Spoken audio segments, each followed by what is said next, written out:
Hello बच्चों, आइए प्रश्न को देखते हैं। बिंदु 2-1 5 से रेखा x माइनस 11/10 बराबर में y प्लस 2/-4 बराबर में z प्लस 8/-11 पर लंब की लंबाई तथा लंब पाद के निर्देशांक होंगे। प्रश्न को हल करने से पहले इसकी मुख्य अवधारणा के बारे में चर्चा कर लेते हैं। मुख्य अवधारणा मुख्य अवधारणा में देखो, कोई भी रेखा है उस पर सामान्य बिंदु कैसे मानते हैं। जैसे मान लो ये कोई रेखा है, इस पर ये कोई बिंदु है ए। रेखा का समीकरण सममित रूप में दे रखा है, कार्तीय रूप में दे रखा है। x माइनस में x1 बटा में a बराबर में y माइनस y1 बटा में b बराबर में z माइनस z1 बटा में c। ठीक है, तो अगर ये निर्देशांक इस बिंदु के निर्देशांक मानने हैं तो इस पूरे को मैं लैम्डा के बराबर कर देता हूं। तो यहाँ से x बराबर में हो जाएगा a लैम्डा प्लस x1।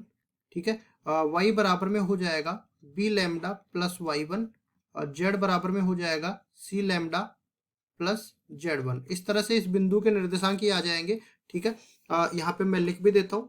देखिए, ए बिंदु के जो निर्देशांक है वो आ गए a lambda plus x1, b lambda plus y1 और c लैम्डा प्लस z1। इस तरह से ए बिंदु के निर्देशांक आ गए। दूसरी चीज, अगर मान लो कि दो बिंदु दे रखे हैं, p बिंदु जिसके निर्देशांक मैं मान लेता हूँ x1 y1 और z1, और q बिंदु जिसके निर्देशांक x2 y2 और z2, तो इन दोनों के बीच में ये त्रिविम में है क्योंकि तीन निर्देशांक दे रखे हैं। दोनों के बीच जो बीच की दूरी है वो बराबर हो जाएगी x2 माइनस में x1 का वर्ग प्लस y2 माइनस में y1 का वर्ग प्लस z2 माइनस में z1 का वर्ग, और इस पूरे का हो जाएगा वर्गमूल। अब देखिए, इन सूत्रों का उपयोग करते हुए सवाल को हल करते हैं हम लोग। तो सबसे पहले तो एक बिंदु है और यहाँ पे एक रेखा दे रखी है। बिंदु से रेखा पर लंब डल रहा है। रेखा का समीकरण दे रखा है x माइनस में 10 बटा फिर से देख लेते हैं, x माइनस 11/10 दे रखा है। इसको सही कर देते हैं। देखिए, x माइनस में 11/10 और बराबर है किसके, ये बराबर दे रखा है y प्लस 2 बटा में -4, y प्लस 2 बटा में -4 बराबर दे रखा है किसके, z प्लस 8 बटा में -11, z प्लस 8 बटा में -11, और इसको बराबर में मानेंगे हम लैम्डा के। बिंदु के निर्देशांक दे रखे हैं 2-1 5। अब ये मान लो ये बिंदु अपने पास P दे रखा है और ये वाला बिंदु Q, इसके जो लंबपाद है वो Q आएंगे। तो Q के निर्देशांक हमें ज्ञात करने हैं। तो सबसे पहले तो ये बिंदु मानना पड़ेगा हमें। x का मान यहाँ से कितना आ गया, 10 लैम्डा प्लस 11 के बराबर। y का मान आ गया -4 लैम्डा -2 के बराबर। z का मान आ गया -11 लैम्डा -8 के बराबर। अब देखिए, इस बिंदु के निर्देशांक आ गए, मान लो ये अपने पास आ गए x1 y1 और z1। ठीक है, ये तीन निर्देशांक आ गए अपने पास। अब यहां से हम लोग देख सकते हैं, अगर PQ के दिक् अनुपात और इस रेखा के दिक् अनुपात, रेखा को मैं L से निरूपित कर देता हूँ, PQ के दिक् अनुपात और रेखा के दिक् अनुपात, यहाँ पे इस तरह से बोल देते हैं। PQ कोई सदिश होगा जो कि लंबवत होगा L रेखा के, L सदिश रेखा के इसके लंबवत हो जाएगा। इसका मतलब PQ के दिक् अनुपात और रेखा L के दिक् अनुपात आपस में लंबवत होंगे। ठीक है, तो PQ के दिक् अनुपात हम लोग निकालेंगे। देखिए, सबसे पहले यहाँ पे क्या करेंगे, x1 माइनस में 2, तो ये बन जाएगा। देखिए, PQ के दिक् अनुपात ये बराबर हो जाएंगे किसके, देखिए 10 lambda plus 11 minus 2, 10 lambda plus 11 minus का 2, और फिर आगे बढ़ेंगे तो ये बनेगा -4 लैम्डा -2 प्लस 1। फिर आगे बढ़ेंगे तो -11 लैम्डा -8 माइनस में 5, तो ये तो बन जाएगा अपने पास 10 लैम्डा प्लस 9 के बराबर।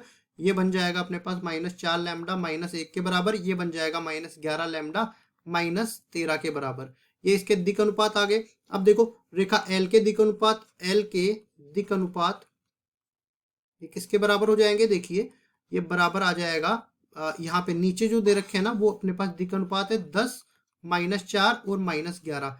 अगर ये दिक् अनुपात आपस में लंबवत है तो इनका अदिश गुणा, मतलब कि कह सकता हूं कि इनके संगत गुणाओं का योग 0 के बराबर हो जाएगा। तो अपने पास किसके बराबर हो जाएगा, देखिए 10 गुणा में 10 लैम्डा प्लस 9 प्लस यहाँ पे कितना बन जाएगा, फिर आगे देखो -4 गुणा होगा इससे तो -4 और गुणा में -4 लैम्डा -1, फिर आएगा अपने पास कितना, माइनस का 11 गुणा, -11 गुणा में -11 लैम्डा माइनस में 13, और इन सबका गुणनफलों का योग 0 के बराबर होगा क्योंकि दोनों रेखाओं के दिक् अनुपात आपस में लंबवत है।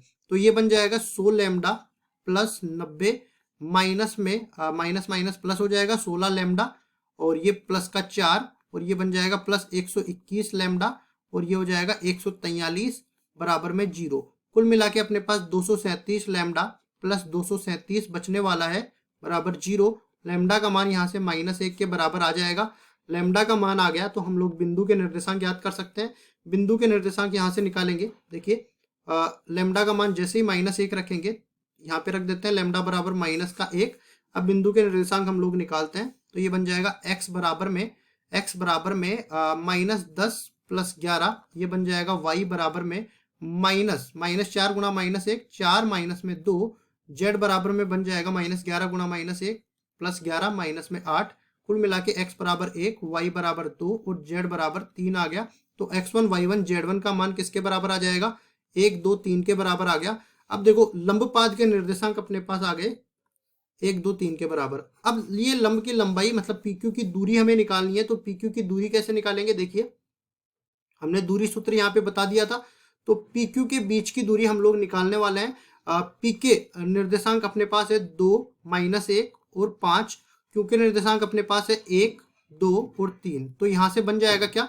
देखिए x निर्देशांकों का अंतर तो 1 - 2 इसका अंतर का वर्ग प्लस 2 -1 तो ये प्लस का 1 हो जाएगा इसका वर्ग प्लस 3 - 5 इस पूरे का वर्ग और पूरे का वर्गमूल अपने पास बन जाएगा। फिर देखिए यहाँ पे -1 का वर्ग हो जाएगा प्लस 3 का वर्ग हो जाएगा प्लस -2 का वर्ग हो जाएगा और इस पूरे का वर्गमूल निकल के आ जाएगा। तो PQ का मान हम लोग निकाल रहे हैं किसके बराबर आ जाएगा? 1 का वर्ग 1 के बराबर और 3 का वर्ग 9 के बराबर, 2 का वर्ग 4 के बराबर, 9 4 13 और 1 14।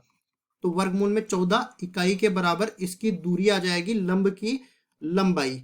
ये आ गई लंब की लंबाई।